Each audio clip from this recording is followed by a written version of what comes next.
আপনারা সকলে মোল্লা নাজিমের জন্য দোয়া করবেন। আসলে হক কথা, আমি শ্বশুরকেও সে ছাড়ে না।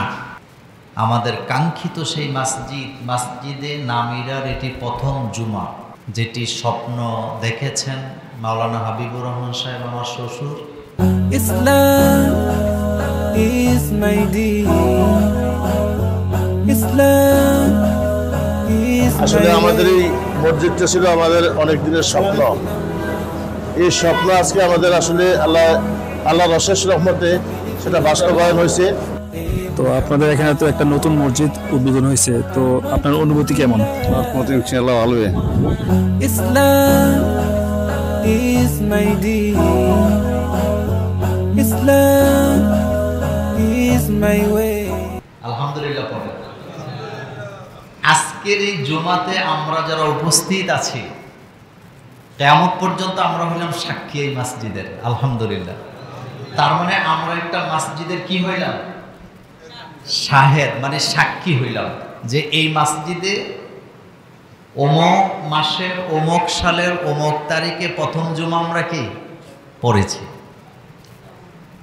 আরেকটা কথা মনে রাখবেন, এই মসজিদ যারা করেছেন, আমরা যারা আজকে উদ্বোধন করে দিলাম, কিয়ামত পর্যন্ত যত মুসল্লিরা এখানে নামাজ আদায় করবে, আমরা প্রত্যেকে এখান থেকে সওয়াব পাবো। তা আপনারা খুশি না বেজার? খুশি। আমরা সাক্ষী হইলাম একটা মসজিদের, এটা সোজা কথা না। বুখারীতে রাসূল কারীম সাল্লাল্লাহু আলাইহি সাল্লাম বলেছেন, যে ব্যক্তি আল্লাহর জন্য ঘর বানাবে, আল্লাহ তার জন্য জান্নাতে কি বানাবে? ঘর বানাবে। আমাদেরকে জানা উচিত রাসূল কারীম সাল্লাল্লাহু আলাইহি সাল্লাম মাক্কি জীবনে জুমার নামাজ পড়েন নাই। মাদানী জীবনে যাওয়ার পরে মসজিদে নববীতে সর্বপ্রথম জুমা পড়ে নাই।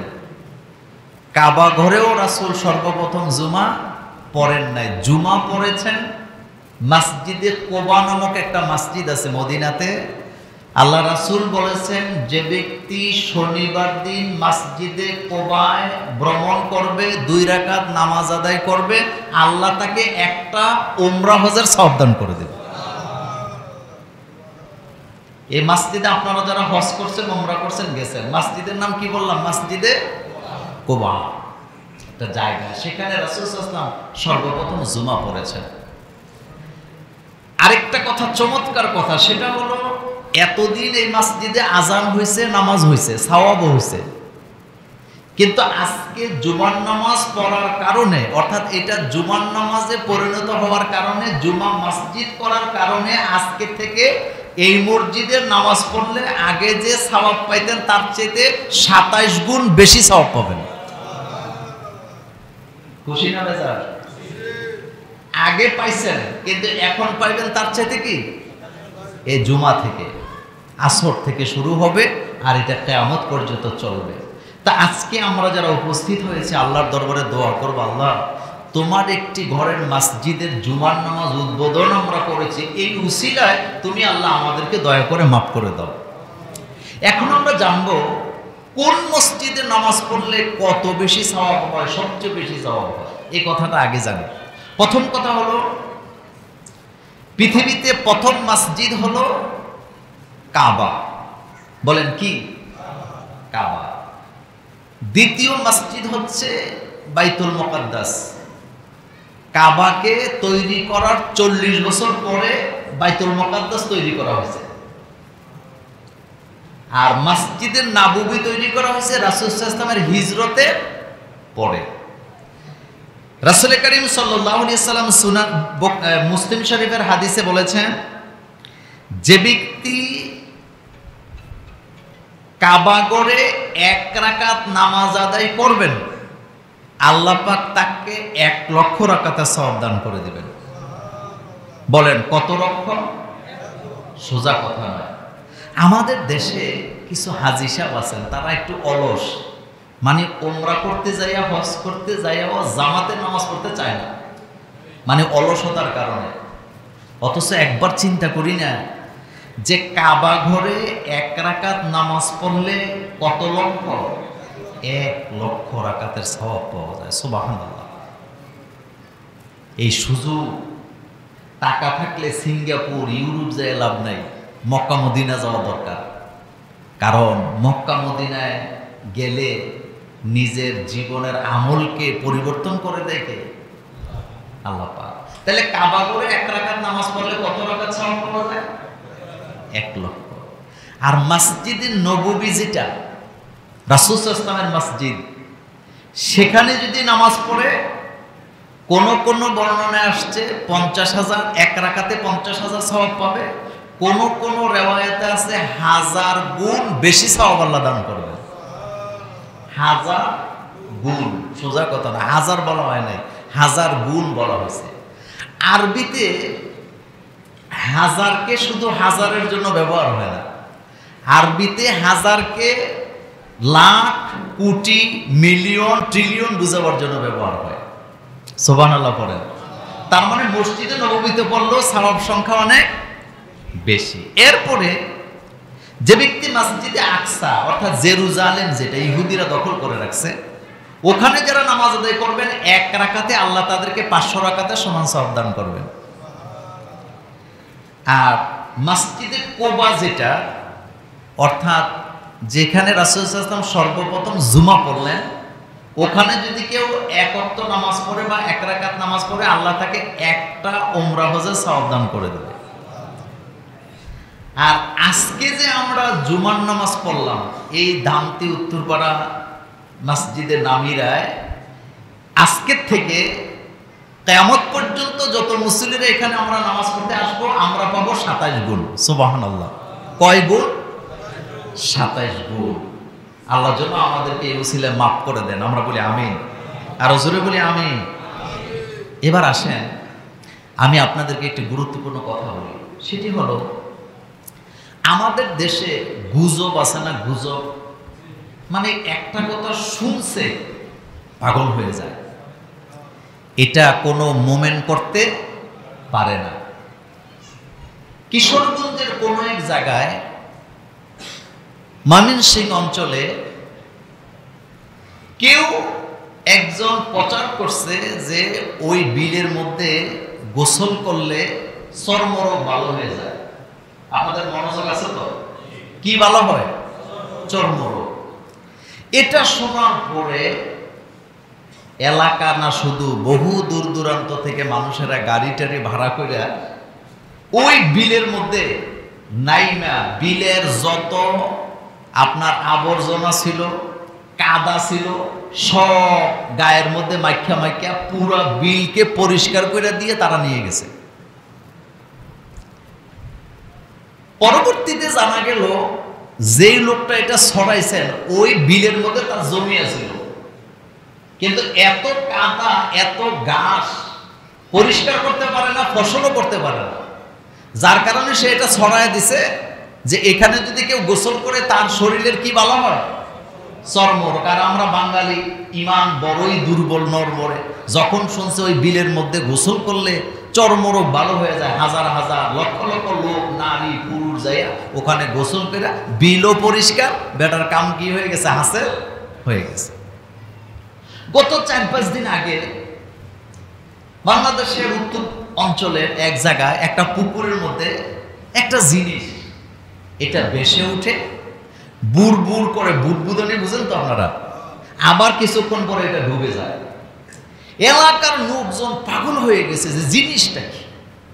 হাজার হাজার নারী পুরুষ, মুসল্লি, বেনামাজি, নামাজি, নারী, আবাল, বিদ্যা, বনিতা চতুর্পাশে দাঁড়ায় অপেক্ষা করতেছে। এক ভদ্রলোক বুড়ো মুরব্বী বৃষ্টির মধ্যে চেয়ার মাথায় দিয়ে বসে আছে জিনিসটাকে দেখার জন্য। আপনারা কি আমার কথা বুঝেন? আচ্ছা, পরবর্তীতে আমাদের যাদের একটু কমন সেন্স আছে, আমরা বারবারই বলছি এটা হয় গাছের গুঁড়ি হবে, নতুবা তাল গাছের গুঁড়ি হবে, এর বাইরে কিছু হবে না। এটাতে গ্যাস জমছে, এটা বাড়ছে। কিন্তু কে শুনে কার কথা? গাড়ি টাড়ি ভাড়া করে গেছে এটা শোনার জন্য, দেখার জন্য জিনিসটা কি। এক মুরব্বিরে দেখলাম চেয়ার মাথা দিয়ে বৃষ্টি থেকে বাঁচার জন্য বসে আছে, জিনিসটা কি দেখতে হবে। পরবর্তীতে ফায়ার সার্ভিসের লোকেরা আসছে, ডুবুরির লোকেরা আসছে, এলাকার যুবকেরা নেমে এটা উঠাইয়া দেখে এটা একটা তাল গাছ। মনোযোগ আছে আপনাদের? এটা কি গাছ? তাল গাছ। তো এটা অনেকদিন পুকুরে পড়েছিল, তো পচতে পচতে ভিতরে গ্যাস জমছে, তো গ্যাস যখন চাপ মারে এটা উপরে উঠে আসে, তো বুদবুদানি বাইরে হলে গ্যাস চলে যায়, এটা আবার ডুবে, আবার যখন গ্যাস তৈরি হয় আবার এটা বাসে। একটা কথা মনে রাখবেন, কোন কথা, কোন ব্যক্তির কেরামতি, কোন আশ্চর্য জিনিসের কথা শুনে ওখানে দৌড়াইয়া যাওয়া যাবে না, এটা শিরক, যতক্ষণ আপনি এটা যাচাই বাছাই করেন। আপনি যদি যাচাই ছাড়া বিশ্বাস করেন আপনার ঈমান চলে যাবে। রাসূল করিম সাল্লাল্লাহু আলাইহি ওয়াসাল্লাম যেই বছর তিনি হজ করলেন তার আগের বছরও তিনি হজ করতে আসছিলেন, কিন্তু রাসূল সাল্লাল্লাহু আলাইহি ওয়াসাল্লামকে তারা হজ করতে দেয় নাই। একটা খবর ছড়ায়া দিলেন যে হযরত ওসমান রাদিয়াল্লাহু তাআলা আনহুকে হত্যা করা হয়েছে। বিশ্ব নবী রহমাতুল লিল আলামিন টেনে নিজের ইহরামের কাপড় খুলে ফেলছে। রাসূলুল্লাহ সাল্লাল্লাহু আলাইহি ওয়াসাল্লাম ইহরামের কাপড় খুলে রাসূল ঘোষণা দিয়েছে, আমার ওসমানের হত্যার বদলা না নিয়ে আমরা মক্কা থেকে মদিনাতে ফেরত যাব না। ঘোষণাটা দিয়েছেন রহমাতুল লিল সোজা। এটা কোনো সাধারণ নেতার ঘোষণা নয়, এটা সাধারণ হুজুরের ঘোষণা নয়। এই ঘোষণা দিয়েছেন মুহাম্মাদুর, তিনি বলেছেন যে ওসমানের হত্যার বদলা না নিয়ে আমরা মক্কা থেকে মদিনা ফেরত যাব না। কিন্তু ওসমানের হত্যার এই সংবাদটা ছিল সত্য নাকি মিথ্যা? এটা একটা গুজব ছিল। বলেন এটা কি ছিল? আল্লাহ রাব্বুল আলামিন আয়াত নাজিল করে জানায় দিলেন, ইন জাআকুম ফাসিকুন বিনাবাইন ফাতাবায়ানু আন তুসিবু কওমান বিজাহাল। আল্লাহ পাক বললেন, তোমাদেরকে কেউ যদি কোনো খবর দেয়, কোনো খবর জানায়, যাচাই বাছাই না করে সেটা বিশ্বাস করবা না। যদি করো তাহলে তোমাদের নিজেদের অজান্তে বিশ্বাস করার কারণে কারো না কারো উপরে তুমি জুলুম করার সম্ভাবনা আছে। এই আয়াত প্রমাণ করে টেলিভিশনে হোক, ফেসবুকে হোক, মনোযোগ আছে আপনাদের? টেলিভিশনে হোক, ফেসবুকে হোক, বাস্তবে হোক, মাইকিংয়ে হোক, লোকমুখে হোক, কোনো কথাকে বিশ্বাস করা যাবে না। কোনো আশ্চর্যজনক জিনিস যাচাই বাছাই ছাড়া বিশ্বাস করা যাবে না। এটা ঈমান, এটা মুমিনের দায়িত্ব। আর এটা আমাদেরকে হুকুম করেছেন কে? আল্লাহ পাক। আজকের পরে আশা করি কোনো কথা শুনে দৌড় দিবেন না। ফেসবুকে হাজার হাজার সংবাদ আছে, ম্যাক্সিমাম গুলা মিথ্যা। মিথ্যা কি না? মিথ্যা। এগুলা বিশ্বাস করা মুমিনের কাজ হতে পারে না। কেউ একজন বলে দিল দামতি মাদ্রাসার কি বলে পুকুরের মধ্যে সিন্ধুক বাসে লোকেরা খাবার দাবার করলে প্লেট টেলেট দিয়ে যায়।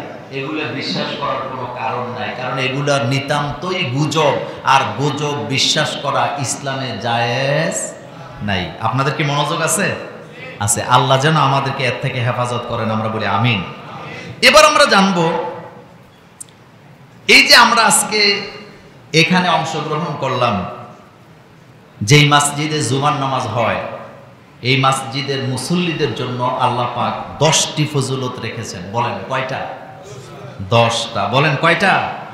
প্রথম ফজিলত হলো রাসূল করিম সাল্লাল্লাহু আলাইহি ওয়াসাল্লাম সহিহ মুসলিমে বলেছেন, জুমার মসজিদে, অর্থাৎ যেই মসজিদে জুমা হয়, এই মসজিদের দিকে হেঁটে হেঁটে যারা নামাজ পড়তে যায়, আল্লাহ তাদেরকে প্রত্যেক কদমে কদমে একটা করে সওয়াব দান করেন, প্রত্যেক কদমে কদমে একটা করে গুনাহ মাফ করেন, প্রত্যেক কদমে কদমে একটা করে মর্যাদা বাড়ায় দেন। আমি কথাটা আরেকবার রিপিট করি, প্রত্যেক কদমে কদমে একটা গুনাহ কি হয়? মাফ হয়। আর প্রত্যেক কদমে কদমে একটা সওয়াব হয়। প্রত্যেক কদমে কদমে একটা করে মর্যাদা বাড়ায়া দেয়। সুবহানাল্লাহ। তার মানে বোঝা গেল, আপনি যতবার মসজিদে আসতেছেন, যাচ্ছেন, প্রত্যেক কদমে কদমে একটা করে নেকি পাচ্ছেন, প্রত্যেক কদমে কদমে একটা করে সওয়াব পাচ্ছেন, প্রত্যেক কদমে কদমে আল্লাহ একটা করে মর্যাদা আমাদেরকে বাড়ায়া দিচ্ছেন। এজন্য আল্লাহ পাক বলেছেন, ইযা নুদিয়া লিস-সালাতি মিন ইয়াউমিল জুমআ ফাসআউ ইলা যিকরিল্লাহ। যখন জুমার নামাজের জন্য মসজিদে আজান দেওয়া হবে, তোমরা মসজিদের দিকে দৌড়াইতে থাকো, দৌড়ে দৌড়ে চলে যাও। জুমার দিনে জুমার আজান হলে আর কোনো কাজ করা যাবে না, মসজিদে যেতে হবে। কিন্তু আমরা বাংলাদেশের মুসলমানেরা জুমার দিনে যত অনুষ্ঠান, ছেলের খতনার অনুষ্ঠান, মেয়ের বিয়ের অনুষ্ঠান, ছেলের আকিকার অনুষ্ঠান, সবগুলোই জুমার দিনে আছে না? না, জুমার দিনে আমাদের অনুষ্ঠানের শেষ নাই।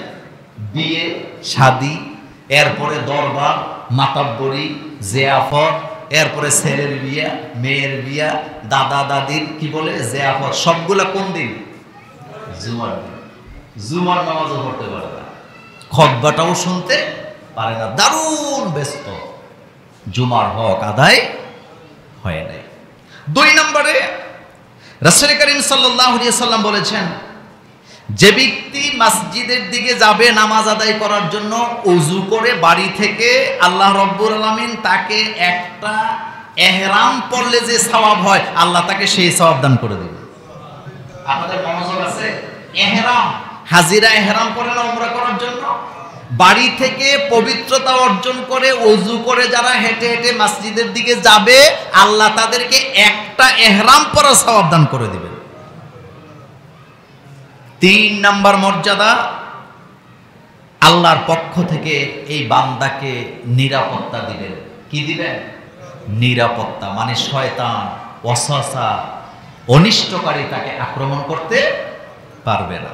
4 নম্বর, আল্লাহ রাব্বুল আলামিন নিজে তার বান্দাকে সম্মানিত করবেন যারা মসজিদে যায় নামাজ আদায় করে। আমরা নামাজ পড়ব কোথায় যায় বলেন তো? মসজিদে। মসজিদ, মসজিদ, মসজিদ। আপনি আসবেন, আপনার ছেলে আসবে, আপনার নাতি আসবে, নাতনি আসবে, বাচ্চারা আসবে।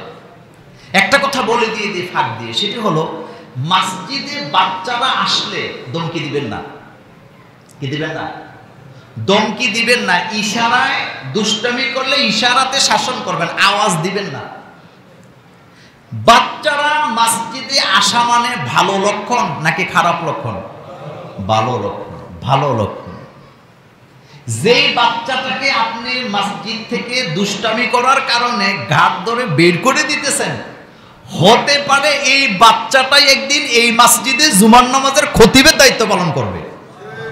কথা বলতে বুঝাইতে পারিনি, আমি কথাটা আবার বলি। যেই বাচ্চাটাকে আপনি দুষ্টামির কারণে ঘাট ধরে মসজিদ থেকে বের করে দিচ্ছেন, হতে পারে এই বাচ্চাটাই ভবিষ্যতে এই মসজিদের খতিবের দায়িত্ব পালন করবে, জুমার নামাজের খুতবা দিবে। এই ঘটনা আমাদের দামতি গ্রামে আছে না? আছে। সুতরাং এটা কখনো করবেন না। এরপরে যারা মসজিদে যে নামাজ আদায় করে তাদের জন্য ইবনে মাজার একটি হাদিসে আসছে, আল্লাহ রাব্বুল আলামিন তাদেরকে জিহাদের সমান সওয়াব দান করে দিবেন। তার মানে মসজিদে যাইতে জিহাদ লাগে। বলেন কি লাগে? জিহাদ। শয়তান বলে এত দূরে যাইয়া লাভ কি, এত কষ্ট করে লাভ কি, ঘরে পড়ে ফেলো। কিন্তু আপনি যে শয়তানকে কি বলে প্রতিহত করে মসজিদে আসছেন, এজন্য এটা কি জিহাদ নাকি জিহাদ না? এটা একটা জিহাদ। এরপরে 6 নাম্বার, যে ব্যক্তি মসজিদে এসে নামাজ আদায় করবে, কিয়ামতের দিন এই নামাজ তাকে আলো দিয়ে হাসর, মিজান, ফুলছাড়া পার করে আল্লাহ জান্নাত পর্যন্ত পৌঁছায় দেবে। এটা আলো পাবেন আপনি। বলেন কি পাবেন? আলো, নূর পাবেন, নূর। এরপরে 8 নম্বরে আল্লাহ পাকের আরশে আযমের নিচে এই বান্দাকে আল্লাহ পাক জায়গা করে দিবে। সুবহানাল্লাহ পড়ে। এটা 7 নম্বর। আরশে আযমের ছায়ার নিচে কি দিবেন? জায়গা করে দিবেন। 8 নম্বর, ফেরেশতারা ওই বান্দাকে জান্নাতে মেহমানদারি করবেন। সুবহানাল্লাহ পড়েন। ফেরেশতারা জান্নাতে কি করবেন? মেহমানদারি করবেন। এরপরে 9 নম্বর, ফেরেশতারা এই বান্দার জন্য দুনিয়াতে মাগফিরাতের দোয়া করে যে আল্লাহ তোমার বান্দা বাজামাত নামাজ আদায় করতে যাচ্ছে, তুমি তোমার বান্দাকে মাফ করে দাও। 10 নাম্বার, জামাত যদি আপনি নাও পান, বাড়ি থেকে রওনা দিয়েছেন জামাতে নামাজ আদায় করবেন, কিন্তু মসজিদে যাইয়া জামাত পান নাই, আল্লাহ রাসূল বলেছেন জামাতের সমান সওয়াব আল্লাহ তাকে দিয়ে দিবে। অবহেলা করলে হবে না। আপনার সদিচ্ছা আছে জামাত ধরবেন, শত চেষ্টা থাকার পরেও পারেন নাই, তাইলে আপনি জামাতের সওয়াব কি পাবেন। এখন আসেন একটি গুরুত্বপূর্ণ জিনিস আপনাদের সাথে বলি, সেটি হলো রাসূল করিম সাল্লাল্লাহু আলাইহি সাল্লাম বলেছেন আমার উম্মতকে ধ্বংস করে দিবে 7টা জিনিস। আপনাদের মনোযোগ আছে? বলেন কয়টা জিনিস ধ্বংস করবে? মুহাম্মদ সাল্লাল্লাহু আলাইহি ওয়াসাল্লাম বলেছেন আমার উম্মতকে 7টা জিনিস ধ্বংস করে দিবে।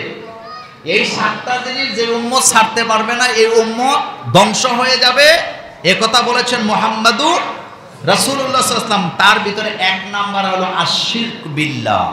যে ব্যক্তি আল্লাহর সাথে শিরিক করবে তার দুনিয়াও শেষ, তার আখিরাতও কি শেষ। 2 নাম্বার অসহাব, যে ব্যক্তি জাদুতে বিশ্বাস করে। বলেন কিসে বিশ্বাস করে? জাদু। জাদু আমাদের দেশে আছে নেই? আছে। জাদুতে বিশ্বাস করা জায়েজ নাই। আল্লাহ রাসূল বলছেন যে ব্যক্তি জাদুকরের কাছে যায় তার 40 দিনের ইবাদত বরবাদ হয়ে যায়, আর যে ব্যক্তি জাদুকরের কথা বিশ্বাস করে তার ঈমান চলে যায়।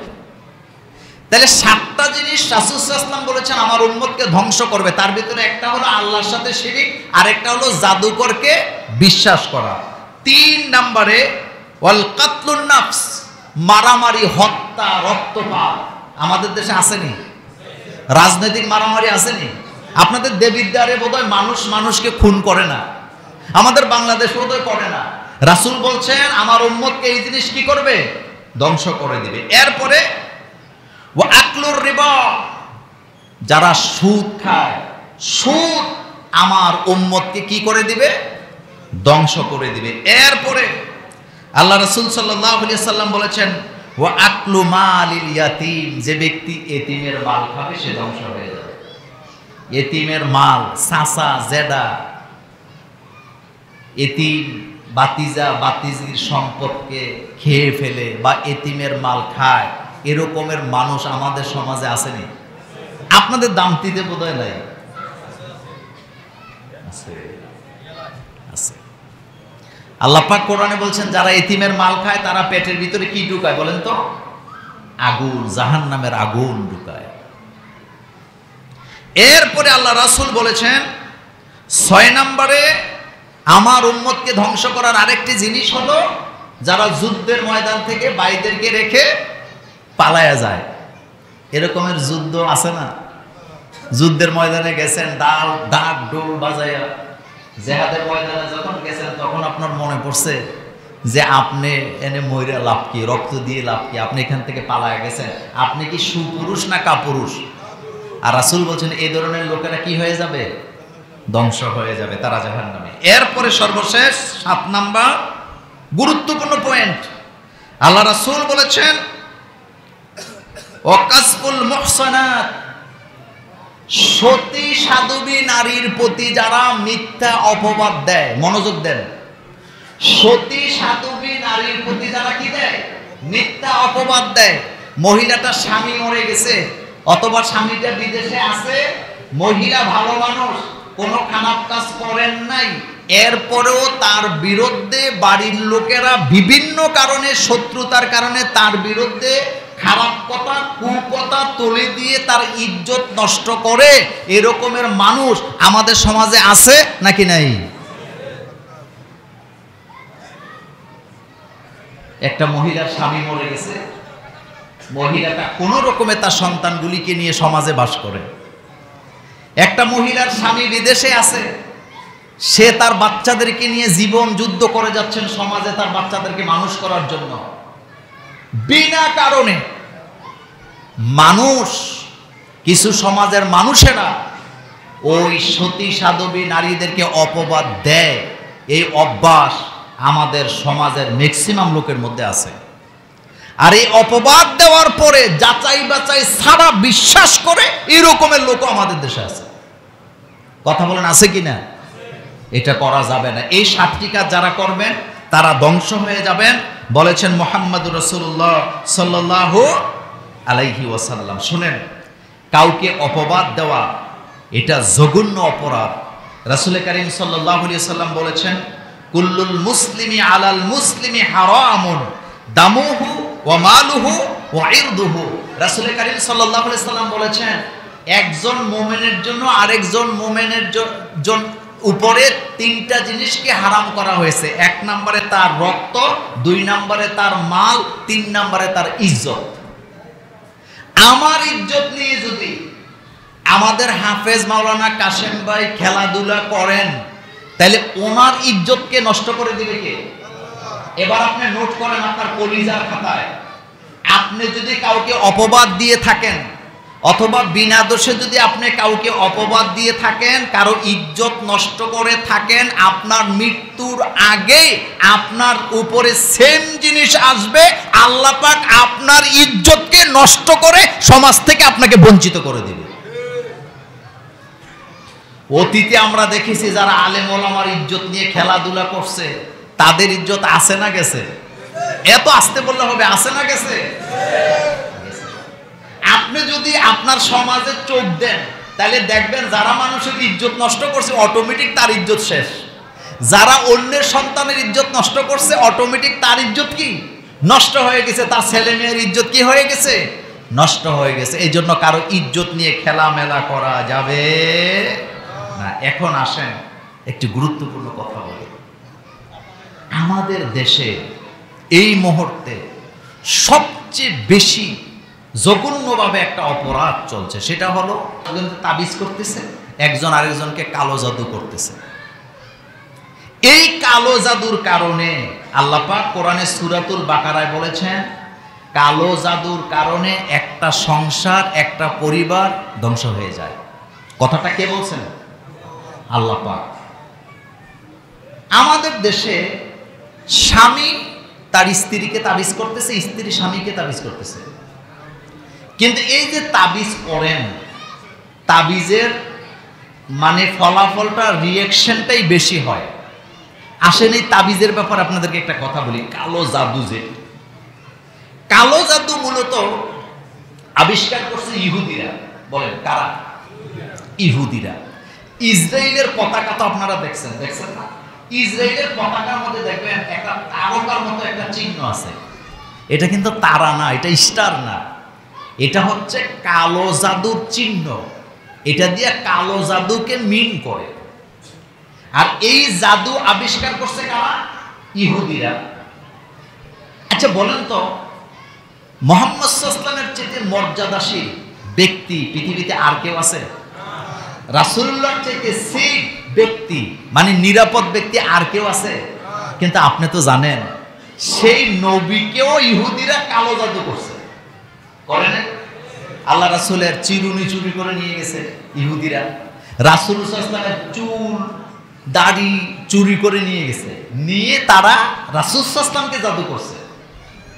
জাদু করার পরে সেই জাদুর আসরে রাসূল সাল্লাল্লাহু আলাইহি ওয়াসাল্লাম অসুস্থ হয়ে বিছানায় পড়ে গেছে। একটা কথা মনে রাখবেন, কালো জাদু যাদেরকে করা হয় বা তাবিজ তোমার যাদেরকে করা হয়, কিভাবে বুঝবেন? এক নম্বরে তাকে কোনো ওষুধে কাজ করবে না। দুই নাম্বার, তার দুনিয়াতে কোনো শান্তি লাগবে না। আপনি ঘরে বাইরে কোথাও তার শান্তি লাগবে না, কাজে কর্মে তার মন বসবে না। তিন নাম্বার, যত খাবার সে খাওয়ার চেষ্টা করুক শরীরের মধ্যে শক্তি সে পাবে না। চার নাম্বার, ইবাদতে তার মন বসবে না। পাঁচ নাম্বার, কথা ভুলে যাবে, কোনো কথা মনে রাখতে পারবে না। একজন ফেরেশতা রাসূল সাল্লাল্লাহু আলাইহি ওয়াসাল্লামের সামনে দাঁড়াইছে, আরেকজন ফেরেশতা দাঁড়াইছে, মোট দুইজন। তো রাসূল সাল্লাল্লাহু আলাইহি ওয়াসাল্লাম শুয়ে আছেন, একজন ফেরেশতা আরেকজন ফেরেশতাকে রাসূল সাল্লাল্লাহু আলাইহি ওয়াসাল্লামকে শোনায়া জিজ্ঞেস করতেছেন যে মুহাম্মদ সাল্লাল্লাহু আলাইহি ওয়াসাল্লামের কি হয়েছে, উনি এভাবে বিছানা শুয়ে থাকে কেন, এভাবে অসুস্থ হয়ে পড়ে আছেন কেন? দ্বিতীয় ফেরেশতা জবাব দিচ্ছেন, মুহাম্মদ সাল্লাল্লাহু আলাইহি ওয়াসাল্লামকে জাদু করা হয়েছে। মানে মুহাম্মদ সাল্লাল্লাহু আলাইহি ওয়াসাল্লামের চুল দাড়ি নিয়ে জাদু করে কুয়ার মধ্যে ফেলে দিছে। দ্বিতীয় ফেরেশতা বলতেছেন, এটার কি কোনো ঔষধ নাই, চিকিৎসা নাই? বলেন হ্যাঁ চিকিৎসা আছে। সেটা কি? কয় তিনি যদি প্রতিনিয়ত সূরাতুন নাস, সূরা ফালাক, বলেন কয়টা সূরা? কি কি? সূরাতুন নাস, সূরা ফালাক, অর্থাৎ কুল আউযু বিরাব্বিল ফালাক, কুল আউযু বিরাব্বিন নাস, এই দুইটা সূরা যদি প্রত্যেক নামাজের পরে নিয়মিত তেলাওয়াত করেন, আল্লাহ রাব্বুল আলামিন মুহাম্মদ সাল্লাল্লাহু আলাইহি ওয়াসাল্লামকে জাদু থেকে মুক্তি দান করে দেবেন। কিন্তু আমাদের দেশে একটা কথা এখন আজকে সাবধান করি, যে কথাটা, এই যে আমার মা বোনদেরকে বলি, তাবিজ তোমার মহিলারা আগায়া না পিছায়া? কথা কয় না, আগায়া। তাবিজের পিছে দৌড়ায়, কবিরাজের পিছে দৌড়ায় কারা বেশি?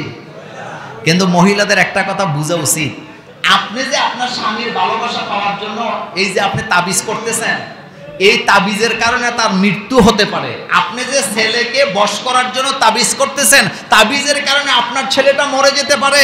আপনি যে আপনার স্বামীকে তাবিজ করতেছেন, এই তাবিজের কারণে আপনার স্বামীটাকে আপনি হারাতে পারেন। তাবিজ করা জায়েজ নাই, হারাম। বলেন এটা কি? হারাম। এটা কখনো বিশ্বাস এটা করবেন না, আল্লাহর ওয়াস্তে করবেন না, এটা মারাত্মক।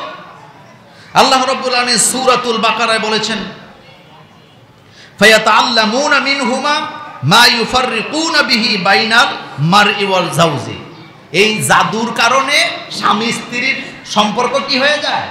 ধ্বংস হয়ে যায়, ভেঙে যায়। স্বামী স্ত্রীর সম্পর্ক টিকে না, সংসার টিকে না, ভাই ভাইয়ের সাথে সম্পর্ক রাখে না, বন্ধু বন্ধুর সাথে রাখে না, শাশুড়ি তার পুত্রবধূর সাথে রাখে না, পুত্রবধূ তার শাশুড়ির সাথে রাখে না সম্পর্ক। এটা কিসের কারণ বলেন তো? এই জাদু, কালো জাদু বা তাবিজ তোমার। আল্লাহ যেন আমাদেরকে এর থেকে হেফাজত করেন। আমরা বলি আমিন, আর জোরে বলি আমিন। এখন আমরা জানবো, আমরা সবাই সমাজবদ্ধভাবে বাস করি, একটা সমাজের মধ্যে আমরা বাস করি, কথা ঠিক না? সমাজে এটা আমাদের প্রথম জুমা, আপনারা জানেন। তো আমি মূলত আপনাদের জামাই, আমি কিন্তু আপনাদেরকে ধমকাইতেছি না, জামাই হিসাবে কয়েকটা কথা বলতেছি আর কি। একটা কথা আপনাদেরকে আমি অনুরোধ করব আজকে, এই কথাটা হৃদয়ের ডায়েরিতে একেবারে পোক্তভাবে লিখে নেবেন। সেটা হলো, পাড়া প্রতিবেশীর সাথে কখনো খারাপ আচরণ করবেন না। আপনারা কি আমার ভাষা বুঝেন? বলেন, কার সাথে খারাপ আচরণ করবেন না? দুইটা মাটির পাতিলকে যদি একসাথে রেখে দেন, একটার সাথে আরেকটা ধাক্কা লাগে নাকি লাগে না? লাগে। সমাজে যখন আমরা বাস করি, পরিবার সমাজ নিয়ে, সবার মন মগজ মত কখনো একরকম হয় না। যেমন মসজিদের টাইলসটা কিন্তু অনেক সুন্দর লাগছে আমার কাছে, কালারটা। এই যে সাদা টাইলসটা আপনারা করছেন সুন্দর, কিন্তু এক ব্যক্তি যদি আইসা বলে যে মতিন ভাই তুমি যে এই টাইলসটা করলা, এটা সাদা করলা কেন? এটা তো কালো করলে আরো সুন্দর লাগতো।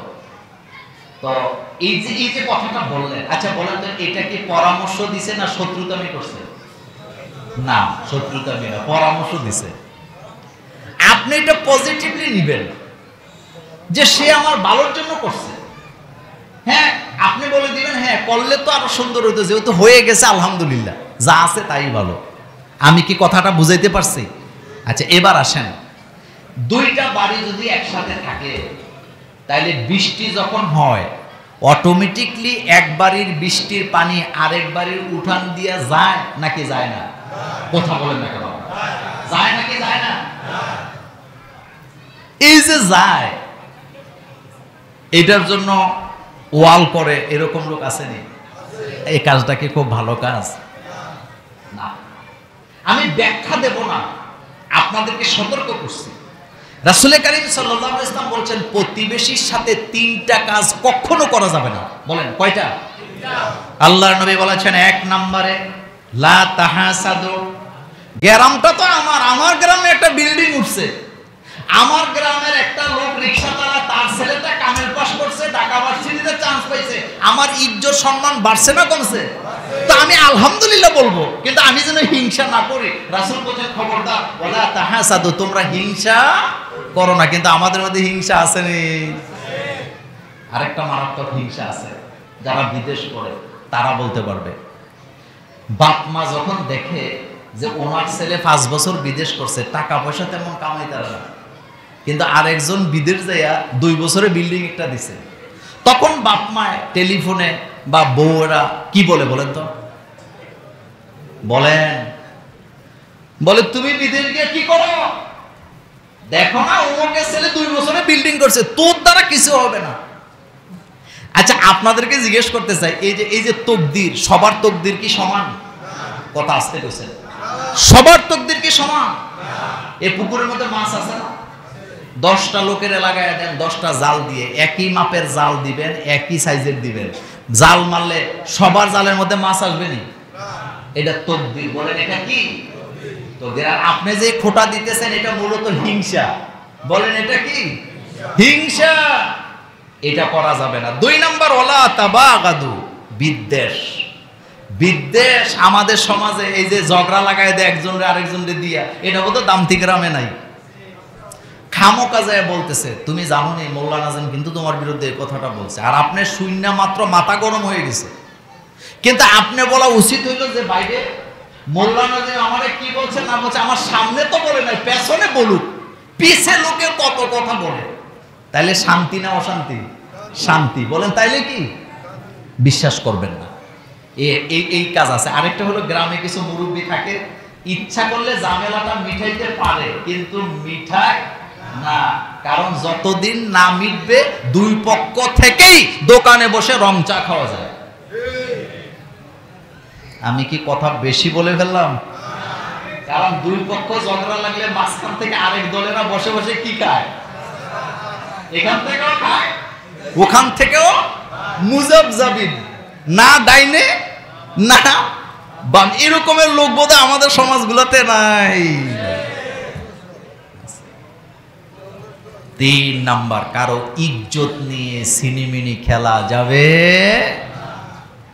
আমার দ্বারা যেন আজকে জুমার মসজিদ থেকে একটা ওয়াদা করি, আমার দ্বারা যেন কারো ইজ্জত নষ্ট না হয়। বলেন রাজি আছেন তো? আমার দ্বারা যেন কারো ইজ্জত নষ্ট না হয়। মনে রাখবেন, মনে রাখবেন, মনে রাখবেন। কিন্তু মসজিদ থেকে বাইরে হইলে আর মনে থাকে না। আরে ভাই, আমি আমার নিজের আমল নামার হিসাব আল্লাহর কাছে দিয়ে কুলাইতে পারবো না হাসরের ময়দানে। আমি আরেকজনের ইজ্জত নিয়ে টানাটানি দরকার থাকে, আমি তো আমাকে নিয়ে ব্যস্ত থাকবো। রাসূল সাল্লাল্লাহু আলাইহি ওয়াসাল্লাম বলেছেন, মুমিন সবসময় নিজেকে নিয়ে ব্যস্ত থাকে, আর মুনাফিক সবসময় অন্যকে নিয়ে ব্যস্ত থাকে। কথা লম্বা করতে চাই না। তাহলে এই 3টা কাজ করব না, তবে রাসূল বলেন একটা কাজ অবশ্যই করবা। সুবহানাল্লাহ পড়েন।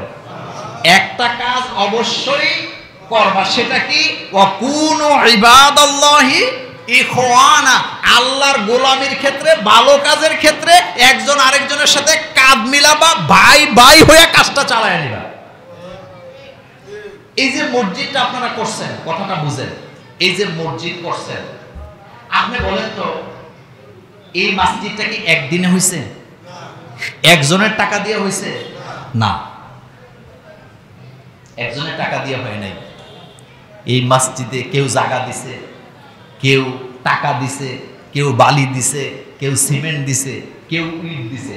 একটা সতর্ক করে দিয়ে যায়, সেটা হলো আপনি যত বড় লোক হন, যত বড় কোটিপতি হন, আপনি একা একটা মসজিদ করলে মুসল্লি পাবেন না। মুসল্লি পাইতে হইলে সমাজের লোকদেরকে নিয়ে মসজিদ করতে হবে। কথা কি ঠিক না ঠিক?